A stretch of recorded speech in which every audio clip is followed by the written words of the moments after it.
అందరికీ praise lord. ఈరోజు ఆదికాండము 24వ అధ్యాయంలో ధ్యానిస్తున్నప్పుడు నాకు కనబడినటువంటి మాట, నాతో దేవుడు మాట్లాడినటువంటి మాట మాత్రం ఈరోజు మీతో పంచుకోవాలని ఆశపడుతూ ఉన్నాను. అయితే ఇక్కడ అబ్రహాము, ఇషాకు, ఎలియాజరు కనబడతారనమాట. అయితే వీళ్ళు ముగ్గురులో అబ్రహాము ఎలియాజర్ని పిలిచి, నువ్వు నా స్వదేశానికి వెళ్ళి అక్కడి నుంచి ఒక అమ్మాయిని తీసుకొనిరా మా కుమారుడికి వివాహానికి అని చెప్తాడనమాట. ఆ చెప్పిన సందర్భంలో ఈ యొక్క ఎలియాజరు, ఒకవేళ నా కుమారుడిని కూడా నువ్వు తీసుకొని వెళ్ళొద్దు అంటాడు. ఇక్కడ గమనించాల్సిన విషయం ఏమిటంటే,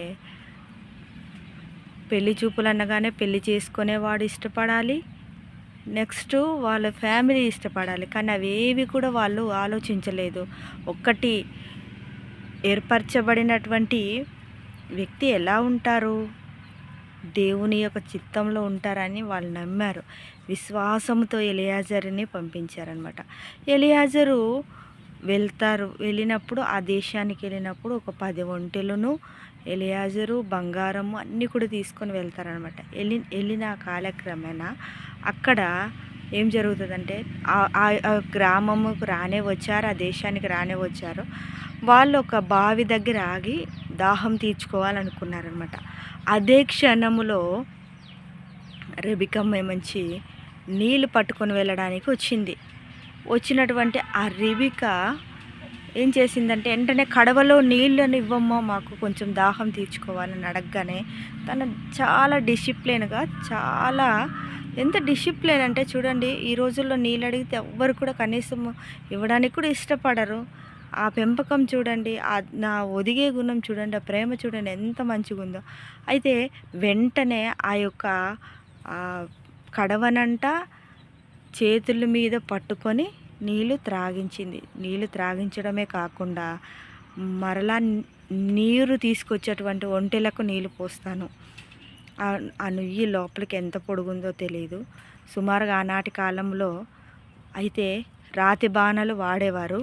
అది ఎంత బరువు ఉంటుంది, ఆ నీళ్ళు చేదే విధానం చూస్తే ఎంత కష్టపడి పనిచేసినటువంటి ఒక స్త్రీగా కనబడుతుంది. ప్రేమ దేవుని బిడ్డలారా, అయితే వాళ్ళకి కూడా నీళ్ళను పోసినటువంటి ఆమె ఏం చేసిందండి, చక్కగా నీళ్ళను పోసి ఆతిథ్యం చేయడానికి అన్ని విధాలుగా అసలు ఆమెలో లక్షణం చూడండి, ప్రేమ చూపించింది. ఎంత దూరం నుంచి వచ్చారో వాటర్ ఇవ్వాలి అని.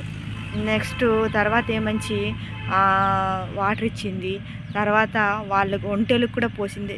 ఆ ఒంటెలు వారం రోజుల నుంచి నీళ్ళు తాగకుండా ఉంటే ఒక్క 10 నిమిషాల నుంచి 15 నిమిషాల్లో కొంటే 200 లీటర్ల నీళ్ళు తాగుతుందని తెలుసు. అయితే అన్నిటికీ ఎలా నీళ్ళు పోయగలిగిందండి ఆమె. అక్కడ సాత్వికము, దీన మనసు, దయాలత్వం అన్నీ చూపించింది. మరొక విషయం గమనిస్తే, ప్రియమైన దేవుని బిడ్డలారా, ఈరోజు మీతో పంచుకోవాల్సినటువంటి అతి ముఖ్యమైన విషయం ఏమిటంటే, అక్కడికి వాక్యము రూపంలో ఎలియాజరు ఒక వర్తమానం పట్టుకెళ్ళాడంటే, వర్తమానం పట్టుకెళ్ళినప్పుడు ఆమె స్వీకరించే విధానం చూడండి, ఆ నీళ్లు పోసే విధానం చూడండి. ఈ వ్యత్యాసం చూసినప్పుడు, ఇదే సన్నివేశం చూసినప్పుడు సుఖార్ అన్న ఊరిలో మరి యేసుక్రీస్తు ప్రభుల వారు వెళ్ళినప్పుడు సమరయ స్త్రీ నీళ్ళు చేదుకుంటుంది. ఇంచుమించు 12 గంటల సమయంలో ఆ నీరు కావాలి అని అడిగినప్పుడు, అయ్యా మీరు చూస్తే యూదులు, మేము చూస్తే సమరయులు, మేము ఇచ్చే నీళ్ళు మీరు తాగకూడదు అంటది. అదేంటమ్మా నీవు ఇచ్చే నీళ్ళు తాగకూడదు అన్నప్పుడు, తర్వాత దాహం మళ్ళీ అంటాడు, నేను ఇచ్చే నీళ్ళు ఎప్పుడు నీకు దాహం కొనవు అన్నప్పుడు వాక్యము శరీర రూపంలో వచ్చింది.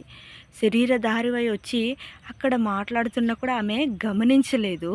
ఇక్కడ రెబికమ్మ ఎంత చక్కగా, అసలు ఆ వ్యక్తి ఎవరో తెలియదు, ఎందుకు వచ్చారో తెలియదు, వాళ్ళు వచ్చే పర్పస్ ఏంటో తెలియదు, కానీ ఆమె రిసీవ్ చేసుకుంది. ఆమె సాత్వికం కలిగినటువంటి స్త్రీగా ప్రవర్తించింది.